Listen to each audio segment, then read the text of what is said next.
পাকিস্তান যখন টি-20 বিশ্বকাপে ভারতের বিপক্ষে ম্যাচ না খেলার সিদ্ধান্তের কথা জানালো, তখন আলোচনাটা শুধু ক্রিকেটীয় আবেগে আটকে থাকেনি।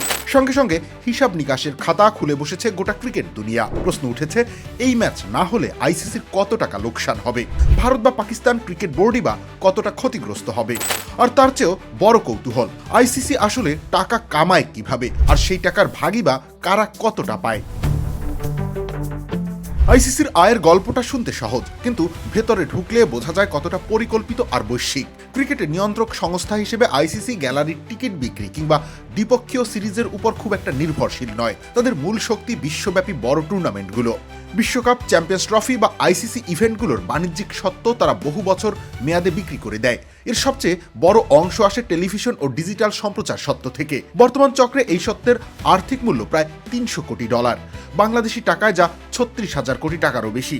এই বিশাল অঙ্কের পেছনে সবথেকে বড় চালিকা শক্তি ভারত, কারণ ভারতের সম্প্রচার সংস্থাগুলো জানে আইসিসির ইভেন্ট মানেই কোটি কোটি দর্শক, মানেই নিশ্চিত বিজ্ঞাপন আয়।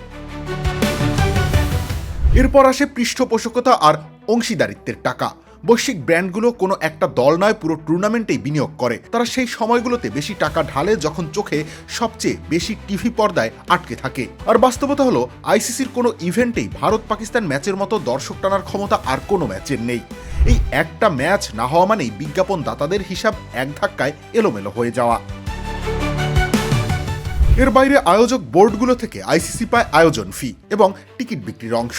এই আয় একেবারে নগণ্য নয়, তবে সম্প্রচার আয়ের তুলনায় তা অনেক কম। সঙ্গে যোগ হয় মার্চেন্টাইজিং, ডেটা বিক্রি আর বাণিজ্যিক লাইসেন্সিং থেকে আসা অতিরিক্ত টাকা। সব মিলিয়ে দুবাইয়ের সদর দপ্তরে থাকা আইসিসির আয় ব্যবস্থা বেশ শক্তপোক্ত।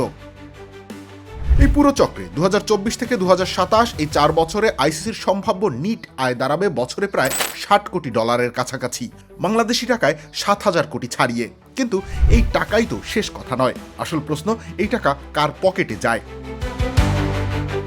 আইসিসি আয়ের ভাগ বাটোয়ারার জন্য একটা নির্দিষ্ট সূত্র ব্যবহার করে। এখানে দেখা হয় কোন বোর্ড ক্রিকেটে কতটা বাণিজ্যিক অবদান রাখছে, ক্রিকেটের ইতিহাসে তাদের ভূমিকা কি, গত 16 বছরে মাঠের পারফরমেন্স কেমন, আর তারা পূর্ণ সদস্য কিনা। এই চারটির মধ্যে সবথেকে ভারী ওজন দেওয়া হয় বাণিজ্যিক অবদানকে। আর এই জায়গাতেই ভারত অন্য সবার থেকে বহু দূরে এগিয়ে।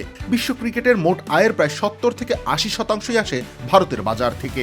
শুধু ভারতের ঘরোয়া মিডিয়া সত্ত্বের মূল্যই এখন $300 কোটি বেশি। তাই আইসিসি ভারতকে আলাদা করে কোনো বিশেষ সুবিধা দেয়, এই ধারণা আসলে ভুল। পুরো ব্যাপারটাই অঙ্কের খেলা, যেখান থেকে টাকা আসে হিসাব সেদিকেই ঝোঁকে।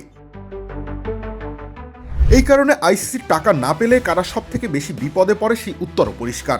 ইংল্যান্ড বা অস্ট্রেলিয়ার মতো বোর্ডগুলো নিজেদের ঘরোয়া লিগ, টিকিট বিক্রি আর দ্বিপক্ষীয় সিরিজ থেকে বিপুল আয় করে। আইসিসির অর্থ তাদের জন্য গুরুত্বপূর্ণ হলেও জীবন মরণ প্রশ্ন নয়। কিন্তু পাকিস্তান, বাংলাদেশ কিংবা শ্রীলঙ্কার মতো বোর্ডগুলোর ক্ষেত্রে চিত্রটা ভিন্ন। এই বোর্ডগুলো অনেকটাই আইসিসির রাজস্বের উপরে নির্ভরশীল। আইসিসির টাকা কমে গেলে বা কেটে গেলে তাদের পুরো ক্রিকেট কাঠামোই চাপের মুখে পড়ে। রবিউল ইসলাম রনি, খেলা 71।